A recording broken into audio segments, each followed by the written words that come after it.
Combat is ubiquitous in video games all the way back to the beginning. We've seen virtual combat evolve from rudimentary basics to mind-bustingly complicated. You people love this. Recent titles allow the infinitely customizable gun that gives the player full control over how they want to shoot somebody, what kind of damage they want to do, and in what very specific, awesome way they can blast an alien invader or a communist or what have you. This also provides the opportunity for intense geeking out over stats, custom weapon combo comparisons, and black holes of bickering over what is the absolute perfect gun and what is the crappiest, worst gun ever. But when we play any given sword-based combat game, we're left with a glaringly absent suite of customization options. Sorry, but these don't count.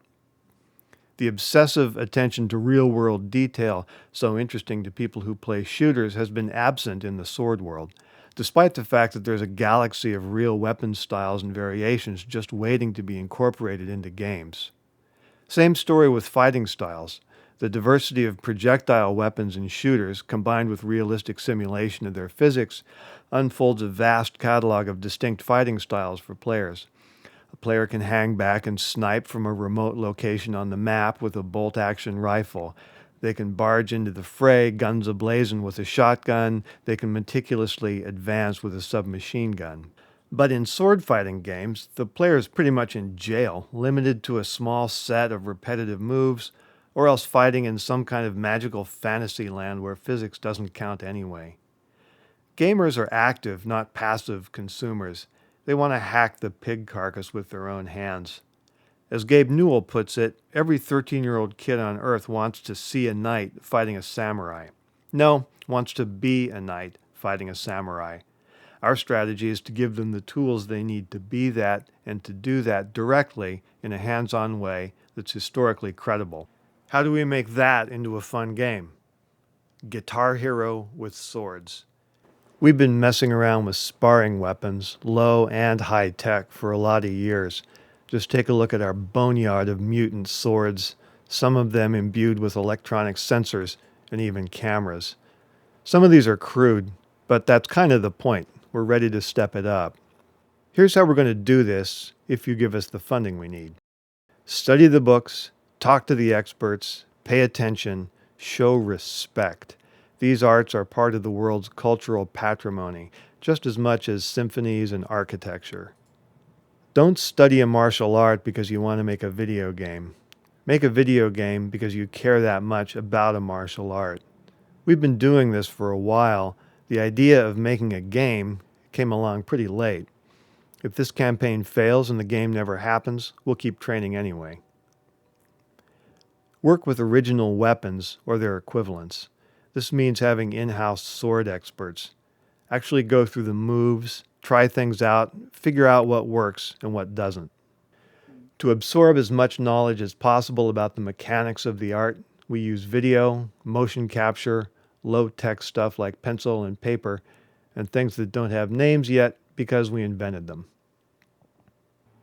We're not going to dumb it down. We assume you can handle as much technical detail in a sword game as you can in a shooter. Our challenge is to find ways to pack that into the game. This means new controller hardware and new user interface paradigms. We're going to start with an off-the-shelf controller that anyone can buy today. This eliminates the risk that we'll blow this by failing on some ambitious custom hardware project. From there, we'll iterate to better stuff based partly on your feedback. Games are fun, but they're expensive and hard to make, and they can't convey everything. There's a lot of game-enriching context and background that can be transmitted by telling stories on the page and on the screen. Lots of video game worlds spawn novels. We started with a novel and are moving into the game. Seems like the internet has turned into one big machine for people to argue about things. They're going to argue about our game, too. Fine. But we want to set up the process so that we or others can come along later and do it again with other arts. It'd be crazy to think that any one company can encompass every art, weapon, and fighting style. Document the process, build the tools, so that others can come along and use them. If this campaign succeeds, then once the dust is settled, we'll have enough in the bank to hire the talent we need to produce a simple, playable game that we can build onto. Sure, it'd be great to raise tens of millions of dollars and make a huge AAA open-world game, but there's a price you pay for taking lots of funding up front, and that price is loss of creative control. We think that the approach we're taking here, crowdfunding and building around the kernel that we control, is going to be better. Now, this isn't about me, but let me address something that might be in the back of your mind. What the hell am I doing? I'm a novelist, and I may be a very geeky novelist indeed, but I'm still not a video game maker.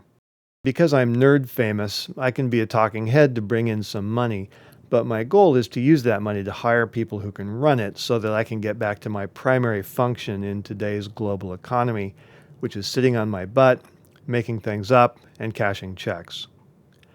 Why don't I just do that all the time? Why mess around with this at all?